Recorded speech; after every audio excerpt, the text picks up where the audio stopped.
आपको ये भी याद होगा कि भारतीय जनता पार्टी की सरकार ने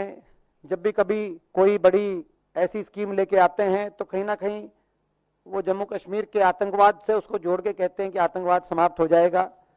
नोटबंदी की जब योजना लेके आए तब भी ये कहा कि आतंकवाद का सफाया हो जाएगा काले धन के साथ। जब विशेष दर्जे का राज्य का अधिनियम हटाने का कार्य हुआ और जम्मू कश्मीर को 2 हिस्सों में बाइफरकेशन करने की बात आई तब भी कहा कहीं आतंकवाद का सफाया हो जाएगा। लेकिन धरातल पे जो स्थिति आज उभर के दोबारा से आ रही है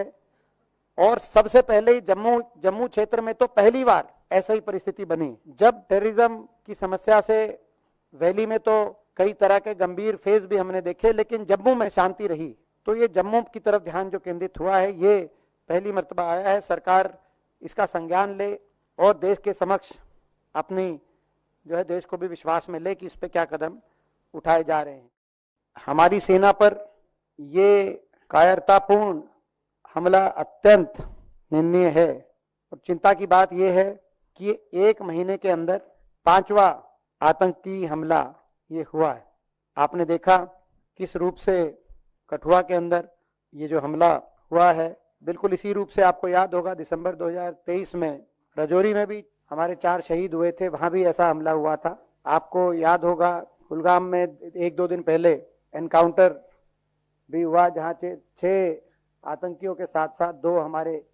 शहीद भी हुए। और आपको याद होगा 26 जून को भी इसी तरीके से डोडा के अंदर एनकाउंटर की एक घटना सामने आई।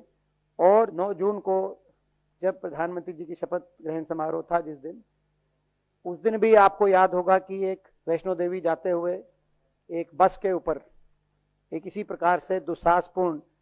हमला किया गया। तो ये लगातार हो रहे हमलों पर भारतीय राष्ट्रीय कांग्रेस गंभीर चिंता व्यक्त करती है और हम चिंता के साथ साथ हमारा ये मानना है कि जिस गंभीरता से सरकार को लेना चाहिए उस गंभीरता सरकार नहीं ले रही। तो एक जिम्मेदार विपक्ष के नाते हम सरकार का ध्यान इस ओर खींचना चाहते हैं, आग्रह करना चाहते हैं इसको सरकार पूर्णतः गंभीरता से ले और सभी देशवासी और एक जिम्मेदार विपक्ष के रूप से भारतीय राष्ट्रीय कांग्रेस के रूप में हम भी हर तरीके से सरकार जो कदम उठाएगी देश की सुरक्षा के मद्देनजर उस हर कदम का सहयोग करने के लिए